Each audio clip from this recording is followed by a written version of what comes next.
Actor Bryan Cranston and talk show host Bill Maher clashed on Maher's Club Random podcast when the two men got into critical race theory in schools. Let's take a listen. Critical race theory can mean it's just one of these catch-all terms. If you mean we should honestly teach our past, of course. If you mean more what the 1619 book says, which is that it's just the essence of America and that we are irredeemable, that's just wrong. It's not. I mean, okay. yeah, Right. I agree with that. But even teaching our past and being honest and owning up to who we are as a country and the history of it. Most schools are doing that. I mean, I'm sure there are ones in Texas that are not. Look, in Florida, they want to do away with critical race theory. In a lot of other states, Because sometimes it veers off into things that are really not appropriate in schools. So how do you govern that? If you're telling 5-year-olds that you're either an oppressor or someone who was oppressed, you're introducing ideas about race that are inappropriate for kids that age who can't understand it. Okay, and we have to find that time, that level of maturity when a child can understand that at certain times in this country's history, there was a grave mistreatment of other human beings. I think we get that. Well, no, we don't get it. What do you mean you get it? Really? You think that is not something that is now widely understood and agreed? Yeah, it's definitely not widely understood. That America has a sorry racist past? It's talked about and whispered, but they don't know it. Whispered? Yes. The Jim Crow laws? So that's 100 years Emancipation ago. Proclamation I know. in 1865. It was 1965 or in 1964 when the Civil Rights Act was passed by LBJ. But this is 2023. It took 100 years. I know, but is my point. Can we live in the year we're living in? You don't think? Of course you live in the year living in. Okay, well, the year we're living in is not. Drive me to drink. It's not what you're describing. That was Bill Maher, Bryan Cranston arguing about CRT. Two white guys arguing about CRT. Are you thrilled about this debate happening? I think that Bryan Cranston I thought both made lot pretty of good points, but good points. I mean, talking about the year we're living in, when both men involved in the conversation, along with my mother, were born in a country where my mother did not have civil rights under the law. My mother is 62. My mother's not old. And so two men sitting there, one of whom saying, like, this is the distant past, when he got to be born into a country where he had civil rights under the law. Mm-hmm. My mother was not. My father was not. My father graduated from the first integrated class of his high school in Virginia in the late 70s. He was the youngest of 7. All of his siblings went to segregated schools. All of my aunts and uncles went to segregated schools. It just, I don't know, like Bill Maher said it was 100 years ago. I promise you none of my aunts and uncles are 100 years old, you know? He brought up an interesting point with the critical race theory discussion is that it has become a catch-all term for a whole lot of different things, which I think makes it difficult and probably not wise to take the approach of like banning critical race theory, because what does that even mean? And actually I saw Jordan Peterson on, I think it was on Joe Rogan's podcast actually recently, saying that he didn't agree with what they were doing in Florida with respect to critical race theory, because he said even trying to define it is very difficult, and we kind of know what we're talking about, but the way activists who are very upset about critical race theory, what they're referring to doesn't exactly match what people who are proponents of it or who say they educate with a critical race theory lens. It's kind of different. It's related. It's very confusing, which is why like banning that ends up, and then you might be meaning, it could come across that you're like banning that, like the legal theory, which is mostly discussed in law, which you don't want to do. If what you are trying to get rid of is that I think most people agree that you should not instruct people of one race that they can't. They're going to struggle or not accomplish things because they're different, or treat them differently, which is called for in some of the very activist-y instructing materials, the aspects of white supremacy document, those kinds of things. I think that is what people who are upset with critical race theory are actually trying to keep out of schools. And I think it is fine to keep those things out of schools because they're kooky and don't really have much academic basis anyway. Yeah, I think there's some HR, diversity and inclusion stuff. materials that overstep. It's really DEI, not CRT. It's DEI. Yeah. And it's a lot of people who are not particularly professional, I gotta say, that are kind of dreaming stuff up out of the blue in the HR context it's not a very academic or rigorous area. And they are stealing concepts from an academic context and injecting them into contexts where I agree they don't belong.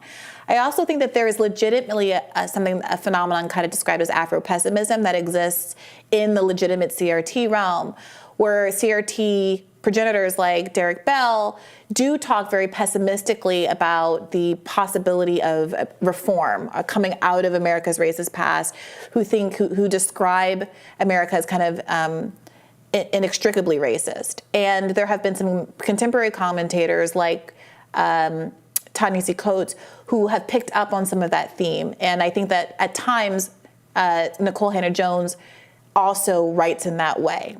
Ta-Nehisi Coates described it in that viral article as like the original sin, right? Mm-hmm. The blood fruit, something like that. Racism is like the blood fruit, original sin of America. I personally, from a political perspective, never liked that approach. I think it is doomerist. I think that it prevents people from aspiring to make changes that are absolutely necessary. I think it can minimize the changes that have occurred, which are meaningful, even if they are insufficient.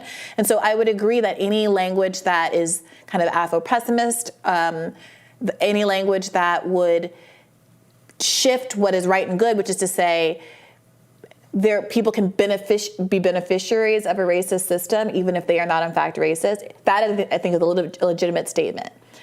Just like rich people benefit from being rich, et cetera.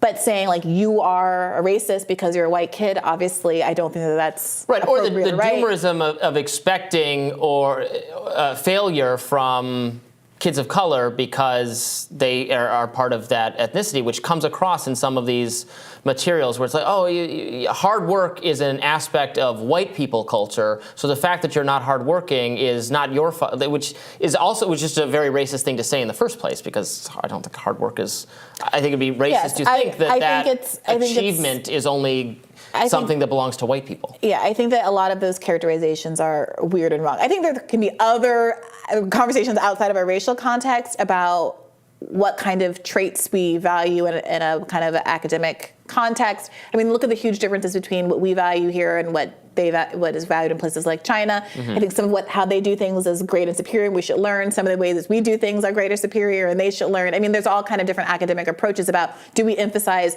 timeliness, ordered versus creativity, creative thinking, challenging authority.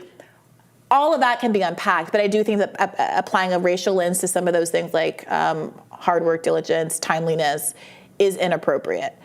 But fundamentally, what is going on here with the CRT? I mean, teachers are filming their classrooms in Florida, and the books are all gone. Entire school libraries are gone. I have a teacher who's a math teacher in Florida who regularly calls into my call-in show, and he told me that they lost something like 40-odd books, math books, that they can no longer teach from. And I said, well, why? What's in the books? He says, hell if I know.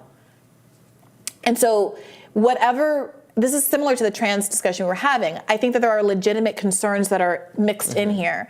But the way that these laws are being applied and rolled out, many people see parallels between other kind of authoritarian actions that have happened historically. Right. And if we start here, where does it end? So the books on the shelves in the classrooms, my understanding is no one is telling them you have to take down those books. What they're doing it out of concern. I mean, the government isn't.